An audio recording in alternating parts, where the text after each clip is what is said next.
Ce mardi 1er avril 2025, l'Assemblée nationale a été le théâtre d'un chaos total, déclenché par la condamnation de Marine Le Pen. La décision, qui comprend 5 ans d'inéligibilité, 4 ans de prison dont 2 aménagés sous bracelet électronique, ainsi qu'une amende de 100 000 €, a mis le feu aux poudres. Jean-Philippe Tanguy, avec une virulence inédite, a chargé le gouvernement de manière acerbe, exprimant son mécontentement face à ce qu'il considère comme une injustice flagrante. Le moment le plus tendu est survenu lorsque le ministre Gérald Darmanin, qui était attendu pour apporter une réponse, a déclaré des propos qui ont immédiatement enflammé l'hémicycle. Sa déclaration, jugée provocatrice par les députés du Rassemblement national, a littéralement fait bondir tout leur camp, ravivant les tensions et renforçant la fracture entre les bords politiques. L'atmosphère à l'Assemblée a alors atteint un niveau de tension rarement vu, avec des échanges particulièrement houleux. Premier ministre, le général de Gaulle l'avait dit, en France, la seule et unique Cour suprême, c'est le peuple. La vérité, hélas, c'est que jamais l'oligarchie n'a accepté que le peuple décide ni ne vote. Le système ne respecte que les urnes qui confortent son pouvoir, mais renie les suffrages qui lui déplaisent.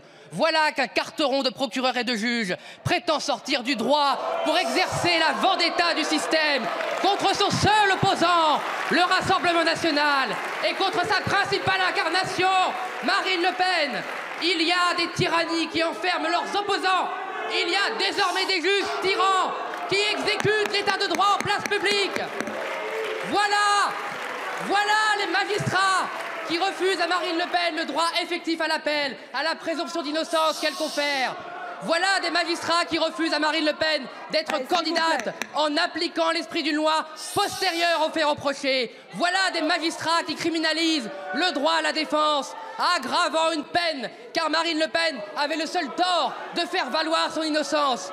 Voilà des magistrats qui laissent envoyer hier à toute la presse parisienne et à nos adversaires le jugement que nos avocats n'ont eu que ce matin. Voilà des magistrats qui, dans ce jugement, avouent que la candidature, l'élection de Marine Le Pen serait un trouble à l'ordre public. Voilà finalement des magistrats qui appliquent la promesse du syndicat de la magistrature, celle de faire barrage par tous les moyens, les pires moyens, à Marine Le Pen. Le groupe Rassemblement national ne vous laissera pas voler l'élection présidentielle comme vous avez volé des dizaines de sièges lors des dernières législatives. Aucun député du Rassemblement national ne laissera diffamer celle qui incarne l'espérance du peuple de France, Marine Le Pen. Alors, monsieur le Premier ministre, de quoi est accusée Marine Le Pen, sinon de pouvoir vaincre ce système ? Vous avez sans doute oublié d'apporter votre soutien aux magistrats menacés depuis hier.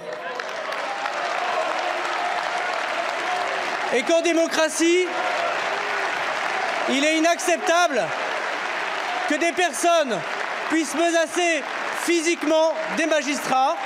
Il me semble que quand on réclame l'état de droit, ça vaut pour tous les magistrats libres et indépendants.